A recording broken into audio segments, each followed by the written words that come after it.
በስመ አብ ወወልድ ወመንፈስ ቅዱስ አሐዱ አምላክ።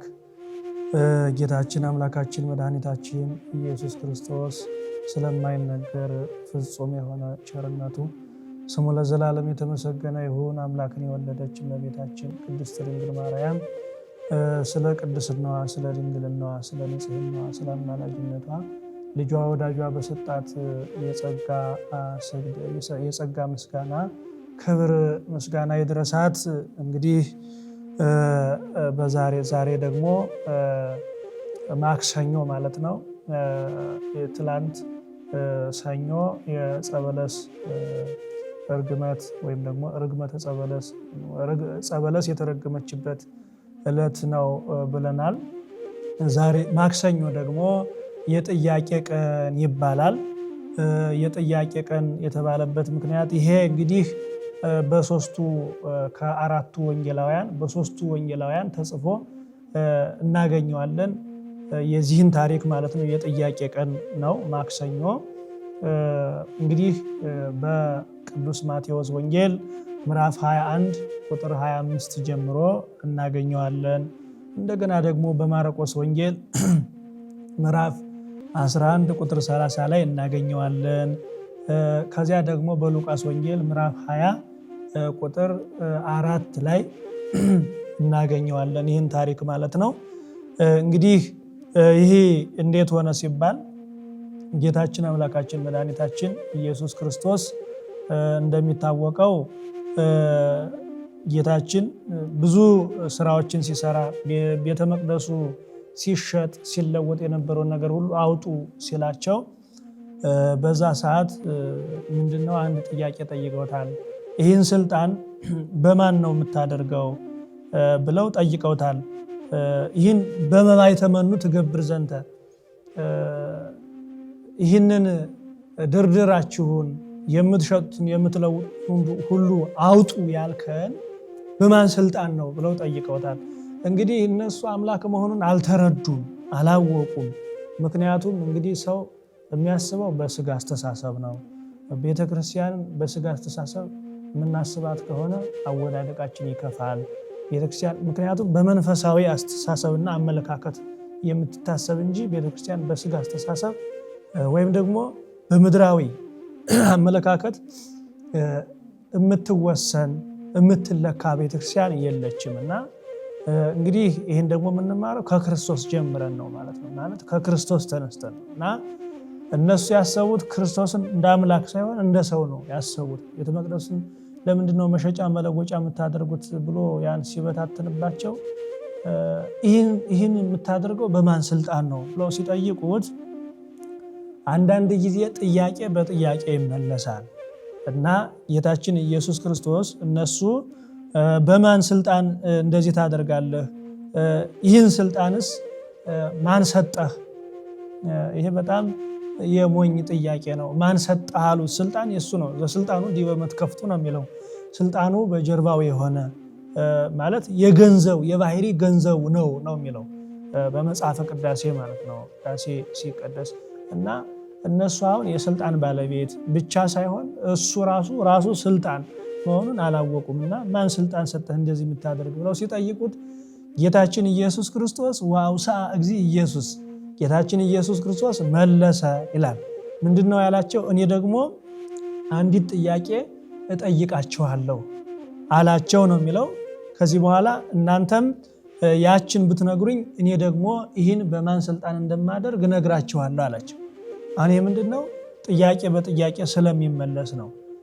ከዚህ በኋላ ምንድን ነበረ እነሱ ይህን በማን ስልጣን ነው የምታደርግ ማን ስልጣን ሰጠህ ብለው ሲጠይቁት አሁን እሱ ደግሞ ምንድን ብሎ ነው የጠየቃቸው? ጥምቀቱ ለዮሐንስ ማይቴ ይእቲ የዮሐንስ ጥምቀት ከወዴት ናት ብሎ ጠየቃቸው። አሁን በዚህ ሰዓት ግራ ተጋቡ ይላል። እንዴት ሲባል የዮሐንስ ጥምቀት ከየት ነው የተገኘችው ከወዴት ናት ብሎ ሲጠይቃቸው አይሁድ በጣም ጠማሞች ስለሆኑ ምን አሰቡ? ከሰማይ ብንለው ዮሐንስ ጥምቀትማ ከሰማይ ነው የተገኘ ብንለው እንደዚያ ከሆነ ለምን አታምኑበትም ይለናል። ከምድር ነው ያልነው እንደሆነ ደግሞ ዮሐንስን ወንጌላዊ ዮሐንስን ማነው? ወንጌላዊ አይደለም፣ መጥምቀ መለኮት ቅዱስ ዮሐንስ ነው። እሱን ከምድር ነው የሱማ የዮሐንስ ጥምቀትማ የተገኘ ከምድር ነው ብንል መጥምቀ መለኮት ቅዱስ ዮሐንስን ብዙ ህዝቦች ያከብሩት ነበረ። እንደ መምህር እንደ አባት ይፈሩት ያከብሩት ስለነበረ እኛ ከምድር ነው የተገኘ ካል ህዝቡ እንዴት ከምድር ትላላችሁ? እንዴት ምድራዊ ነው ትላላችሁ? እኛ ሰማያዊ ነው ብለን ያሰብን እንዴት እንደዚህ ትላላችሁ ብለው ህዝቡ ይጣሉናል፣ ይወግሩናል ብለው አስበው ከዚህ በኋላ በሚገርም ሁኔታ ግራ ተጋባቸው። እርስ በርሳቸው በቃ ይሾካሾካሉ። እርስ በርሳቸው መነጋገር ጀመሩ፣ ይነባነባሉ። ለብቻቸው ነው እንዴት ብናደርግ ይሻላል ብለው መነጋገር ጀመሩ ነው የሚለው። ከዚህ በኋላ እንግዲህ በሚገርም ሁኔታ ምን ይሻለናል ብለው አሰቡና ሲመካከሩ አይ አናውቅም እንበለው፣ አናውቅም እንዲያውም አሉ ይላል። አናውቅም ምክንያቱም ከሰማይ ብንለው ለምን አላመናችሁበትም? ከምድር ብንለው ህዝቡ እንዴት ከምድር ትላላችሁ ብሎ ይወግረናል ብለው ስላሰቡ ከዚህ በኋላ ምንድነው ያሉ? በጥቅሉ አናውቅም ነው ያሉ። አንዳንድ ጊዜ አሁን እነሱ እዚህ ላይ አናውቅም ያሉት ከክፋት ነው እንጂ አናውቅም ማለት ጥሩ ነው። አናውቅም ማለት የማያውቁትን ነገር አላውቅም ማለት፣ ያልተማሩትን ነገር አልተማርኩም ማለት፣ እንዳጠቃላይ ያላዩትን አላየውም፣ ያልሰሙትን አልሰማውም፣ ያልደረሱበትን አልደረስኩም ማለት መልካምነት ነው፣ በጎነት ነው። እነሱ ግን እንደዚህ አናውቅም ያሉት የጠማማነት የተንኮል ብልጣብልጥነት ነበረና አናውቅም ሲሉት ከዚህ በኋላ እንግዲያውስ እናንተ ካልናገራችሁኝ እኔም አልነግራችሁም ብሎ ከዚህ በኋላ ጥያቄውን በጥያቄ መልሶላቸዋል። እና ይሄ ዕለት የጥያቄ ቀን ነው።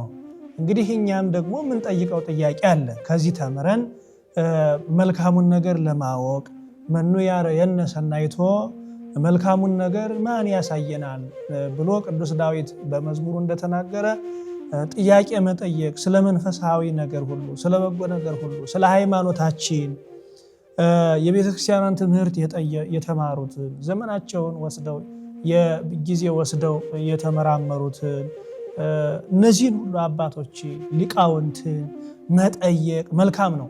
ስንጠይቅ ግን ለመፈተን እንግዲህ ጥያቄ አንዳንዱ ሰው እውነትም ለማወቅ ብሎ የሚጠይቅ ሰው አለ ከልቡ። ደግሞ አንዳንዱ ደግሞ ሰውን ለመፈተን ብሎ የሚጠይቅም ደግሞ አለ። ደግሞ አንዳንዱ እንዲሁ ጠያቂ ይበሉኝ ብሎ የሚጠይቅም አለ እና አሁን እዚህ ላይ ደግሞ እንደዚህ በክፋት ደግሞ በጠማማነት የሚጠይቁ ሰዎችም ደግሞ አሉና በመልካምነት በበጎ ነገር መጻሕፍትን አንብበን ካልገባን መጠየቅ በቃ መመራመር ምን ማለት ነው ብለን በሙያው የደከሙ አባቶችን፣ መምህራንን፣ ሊቃውንትን መጠየቅ ክርስቲያናዊነት ነው። ይህን ከዚህ እንማራለን። ከዛሬው ማለት ነው ዕለተ ሰኑይ ዕለተ ሰሉስ ማለት ነው ማክሰኞ የጥያቄ ቀን ነው። አሁን የጥያቄ ቀን ሲባል ክርስቶስን ደግሞ የምንጠይቀው ጥያቄ ይኖረናል። በጸሎት መልኩ በሱባኤ መልኩ ፈጣሪያችን በስግደት በንስሐ በማንኛውም አጋጣሚ ነገር ሁሉ የምንፈልጋቸው ነገሮች ይኖራሉ። ይሄ እንግዲህ የጥያቄ ቀን እንደመሆኑ መጠን ክርስቶስ አምላካችንን ጤና ያጣ ጤና ሊለምን ይችላል። እንደዚሁ ደግሞ ስጋ ነውና በዚህ ምድር እስከኖረ ድረስ ስራ ደግሞ ያጣ ስራ ሊለምን ይችላል። እያንዳንዱ እንግዲህ እውቀት ደግሞ የሚፈልግ እውቀትን የሚናፍቅ ደግሞ እውቀትን ግለጥልኝ ጌታዬ ሆይ አእምሮዬን ብሩህ አድርግልኝ ብሎ ጥያቄ ይጠይቃል ሰው ልጅ። እንግዲህ መቼስ በዚህ ዓለም ስንኖር እያንዳንዳችን ጥያቄያችን የተለያየ ነው እና የጥያቄ ቀን እንደመሆኑ መጠን አምላካችን ክርስቶስን መቼስ አንድ ልጅ አባቱን ይጠይቃል፣ እናቱን ይጠይቃል። እኛም ደግሞ የእግዚአብሔር ልጆች እንደመሆናችን መጠን እግዚአብሔር አምላካችን ብቻ ሳይሆን አባታችንም ጭምር እንደመሆኑ መጠን ጥያቄ እንጠይቀዋለን፣ በልመና መልኩ ማለት ነው። ስንጠይቀው ግን ጥያቄያችን ቶሎ ላይመለስ ይችላል፣ በተለያየ መንገድ ማለት ነው። እንዲያውም ይባላል ጸሎት ሁለት ሰዎች ጸሎት ሲጸልዩ አንደኛው ጌታዬ ሆይ እባክህን እንደው ገንዘብ አጣው እሱን ማገኝበትን መንገድ እባክህን እርዳኝ ብሎ ሲለምን ሰጠው ይላል። ከዚህ ለዚያኛው ግን ሳይሰጠው ቀረ ይላል። ከዚህ በኋላ ያኛው ለሱ ሰጠህ ለኔ ለምንድነው ሳትሰጥ የቀረህ አለ ይባላል። አሁን ይሄ በጣም እንደዚህ አይባልም። ሰዎች እነገሌ እንደዚህ አድርገው ለኔስ እንግዳ እንደዚህ ይሄ እንደ ምቀኝነት ነው የሚመስለው።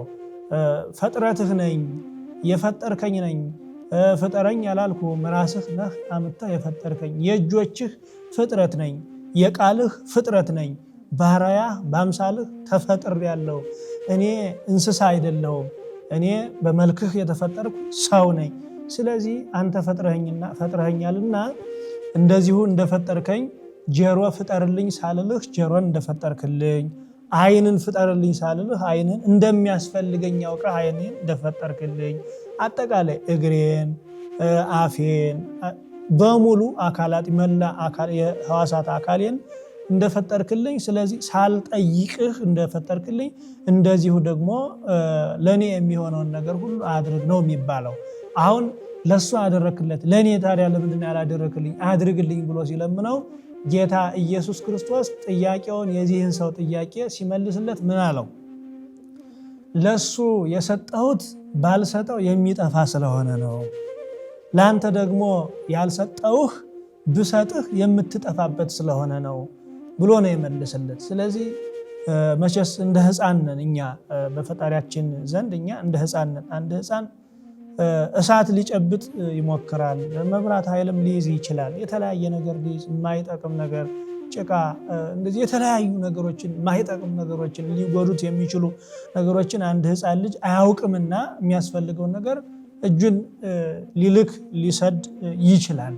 ነገር ግን እናቱ እንደማይጠቅም አውቃ እጁን ትመልሰዋለች፣ ተውትለዋለች፣ ትይዘዋለች፣ ትታቀፈዋለች፣ አትሰጠውም። ለምንድን ነው የማትሰጠው? እሷ ነፍጋው አይደለም፣ እሷ ተመቅኝታው አይደለም፣ እንደማይጠቅመው ስለምታውቅ ነው። እናት እንግዲህ በአቅሟ ይህን የምታደርግ ከሆነ ከእናት በላይ የሆነ አምላካችን እግዚአብሔር ደግሞ ለእኛ የሚሆነንንና የማይሆነንን ነገር እሱ ስለሚያውቅ እንዳጠቃላይ መልካም የሆነውን ነገር ሁሉ አድርግልኝ፣ ሊጠቅመኝ የሚችለውን ነገር ሁሉ ከአንተ የማያርቀኝን ከፈጣሪ ከቤተ ክርስቲያን የማያሸሸኝን ከቤተ ክርስቲያን እንድርቅ የማያደርገኝን ነገር በጎውን ነገር ሁሉ አንተ አድርግልኝ ብሎ መጠየቅ ክርስቲያናዊነት ነው፣ ርቱዓዊ ኦርቶዶክሳዊነት ነው። ስለዚህ ምክንያቱም የጥያቄ ቀን እንደመሆኑ እኛም ደግሞ የተለያየ ጥያቄ የምንጠይቀው ይኖራል። ሀገርን ሰላም አድርገን ብለን የምንጠይቀው ይኖራል። አጽራረ ቤተ ክርስቲያንን አስታግስልን ብለን የምንጠይቀው ይኖራል። እንደ ሀገር፣ እንደ ማህበረሰብ፣ እንደ ኦርቶዶክሳዊነት የምንጠይቀው ጥያቄ ይኖረናል አምላካችን እግዚአብሔርን እና ይህንም ደግሞ እግዚአብሔር አምላካችን ጥያቄያችን እንደሚመልስልን የታመነ አምላክ ነው። በዘመናችን በህይወታችን ሁሉ የምንጠይቀውን ጥያቄያችንን እግዚአብሔር ይስማን። ስብሐት ለእግዚአብሔር ወለወላዲቱ ድንግል ወለመስቀሉ ክቡር። ይቆየናል።